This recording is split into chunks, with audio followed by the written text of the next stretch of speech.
Hello everyone. एक चीज हमें बहुत अच्छी लगती है जब भी आप हमारी बातें सुनते हैं।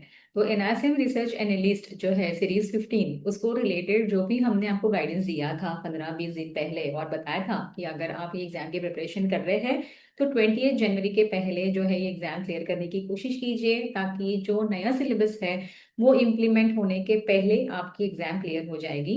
और हमें काफी मैसेजेस आए हैं कि आपने ये एग्जाम क्लियर की है, तो thank you for listening to our guidance. हमें बहुत अच्छा लगता है कि कोई हमारी बातें सुनते हैं और इम्प्लीमेंट करते हैं, आपका ही भला है इसमें। लेकिन even we feel good about you. So congratulations to all those who clear this exam. और अभी उनके लिए इंस्ट्रक्शंस है जिन्होंने ये एग्जाम क्लियर नहीं की है या जो एग्जाम देने के बारे में सोच रहे हैं, क्योंकि जो लास्ट ईयर सेबी का सर्कुलर आया था जिसमें सेबी ने कहा था कि जो भी सेबी रजिस्टर्ड रिसर्च एनालिस्ट है, दैट इज जो लाइसेंस होल्डर है, जिनके पास जो भी लोग काम कर रहे हैं, एम्प्लॉयड है, जो क्लाइंट के साथ जो इंटरेक्शन करते हैं या जो रिसर्च रिपोर्ट बनाने में मदद करते हैं सेबी रजिस्टर्ड रिसर्च एनालिस्ट को, जो कॉर्पोरेट लाइसेंस होल्डर है या जो इंडिविजुअल लाइसेंस होल्डर भी है, उन सभी एसोसिएट पर्सन्स को, जो सेल्स टीम में है या जो क्लाइंट रिलेशनशिप में है या जो कंप्लायंस रिलेटेड काम कर रहे हैं, उन सभी को एनएफएम सीरीज 15 जो है वो देनी कंपलसरी है। अभी हुआ ऐसा है कि ये जून तक आपको, आपके पास ये सर्टिफिकेट होना कंपलसरी है, आप अगर किसी भी रिसर्च एनालिस्ट के पास काम कर रहे हैं तो। और अपना जो कोर्स वर्क है वो भी अपडेट हो गया है, और चेंज चेंज मतलब एडिशन हो गए हैं। या अर्लियर 13 चैप्टर्स हुआ करते थे, अभी जो है वो 15 चैप्टर्स होंगे। और 20 मार्क्स का यहाँ पे जो वेटेज है ये कमोडिटीज और टेक्निकल एनालिसिस को दिया है। 5 मार्क्स कमोडिटीज के लिए रखे हैं एंड 15 मार्क्स जो है वो टेक्निकल एनालिसिस को अलॉकेट किए हैं। तो टेक्निकल एनालिसिस के से लेके बहुत ज्यादा आपको मुझे नहीं लगता है डरने की जरूरत है, क्योंकि काफी बेसिक बेसिक चीजें हैं। यहाँ से केस स्टडी के क्वेश्चंस भी आ सकते हैं। हाँ, केस स्टडीज भी बढ़ाई है। पहले के एग्जाम में जो 8 मार्क की केस स्टडीज हुआ करती थी, दो case studies with 4 mark each, यहाँ पे वो बढ़ा के जो है वो 20 मार्क्स की हो गई है, मतलब 5 case studies with 4 marks each. तो यहाँ पे वो भी एक जो है वेटेज जो है बढ़ गया है। जो वर्कबुक है उसके पेजेस कम नहीं हुए हैं, वर्कबुक के पेजेस ऑलमोस्ट 70 to 80 पेजेस बढ़ गए हैं। तो प्रेपरेशन का जो आपका लेवल है उसको भी आपको बढ़ाना होगा।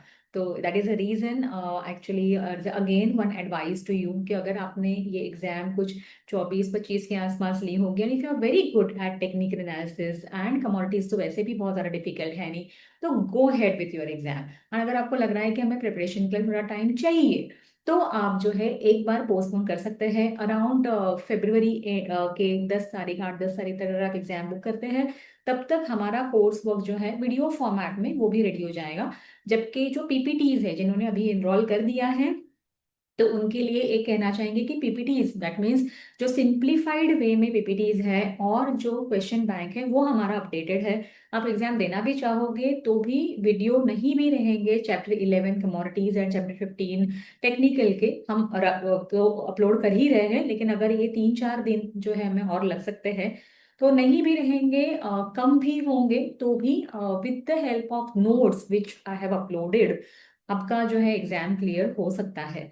तो उसका कोई डर नहीं होना चाहिए, बस आपका न्यूमेरिकल के ऊपर का जो कंट्रोल है वो रखिए। जो केस स्टडीज हैं उनको स्किप नहीं करनी है। Now you can not afford to skip the case studies in fact, because पहले 8 मार्क की केस स्टडीज थी, आप बोलते थे कि नहीं मैम हम 3-4 क्वेश्चन जो है वो अटेम्प्ट कर पाए, केस स्टडीज के सारे नहीं कर पाते हैं, क्योंकि कुछ कुछ चीजें जो है वो आपको लगता है कि टाइम कंज्यूमिंग हो जाती है और 2 घंटे आपको कम पड़ते हैं। तो अभी तो केस स्टडीज 20 मार्क्स की है, यहाँ पे तो आप स्किप बिल्कुल ही नहीं कर सकते। एटलीस्ट 15 to 16 क्वेश्चन जो है आपको यहाँ पे भी पुश करने पड़ेंगे केस स्टडीज के, जो भी आ रहे हैं वो अटेम्प्ट करने की तरफ। बाकी जो बचा हुआ 80 मार्क्स का पेपर है वहां पे भी आप 4-5 क्वेश्चन तो वैसे भी छोड़ने वाले हो अगर आपको नहीं आते हैं तो जो अपना पहले वाला जो क्राइटेरिया है वही रहेगा कि आपको मिनिमम 90 to 92 क्वेश्चन जो है वो अटेम्प्ट करने हैं। मतलब उतना तो अपने आप को पुश करना है। और जो क्वेश्चंस आपको बिल्कुल ही नहीं आते हैं उसको स्किप करना है, क्योंकि अभी भी अगर आप 59.25, 59.75, 59 पे अगर फेल हो रहे हो, तो यहाँ पे रीजन यही है कि आपको ये पता होना चाहिए कि मुझे कौन से क्वेश्चंस छोड़ने हैं।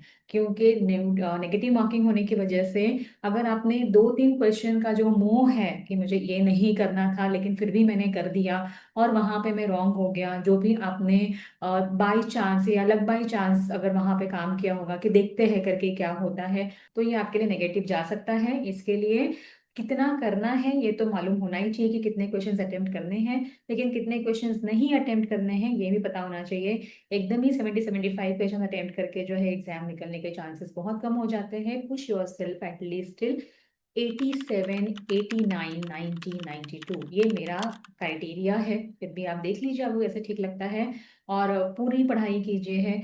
बीच में अगर कुछ आपको कॉन्सेप्ट डिफिकल्ट लगते हैं तो उसको स्किप कर सकते हैं, लेकिन पूरा का पूरा चैप्टर, जैसे चैप्टर 8 के बारे में आप सोचते हैं कंपनी एनालिसिस जहाँ पे न्यूमेरिकल्स आते हैं, या चैप्टर 11 10 के बारे में सोच रहे हैं वैल्यूएशन प्रिंसिपल के हिसाब से कि यहाँ पे न्यूमेरिकल्स आते हैं, उसको हम पूरी तरह से स्किप करें तो ये आपके लिए अफोर्डेबल अभी बिल्कुल ही नहीं है, कभी भी नहीं था इनफैक्ट। तो इसके लिए थोड़ा सा स्टूडेंट माइंडसेट रखते हुए एग्जाम दीजिए। हम प्रोफेशनल हैं, हम प्रोफेशनल हैं, हमने बहुत बार सुना हुआ है, और रिपीट आफ्टर रिपीट एग्जाम देने का कोई भी मतलब नहीं है। We have very little time in your hand if you are already associated with any research analyst, registered research analyst, to clear your exam. तो बस 5 महीने आपके हाथ में हैं and you have to clear the exam in that short span of time. तो importance इसका ध्यान में रखते हुए पढ़ाई कीजिए। Thanks for your time and happy learning.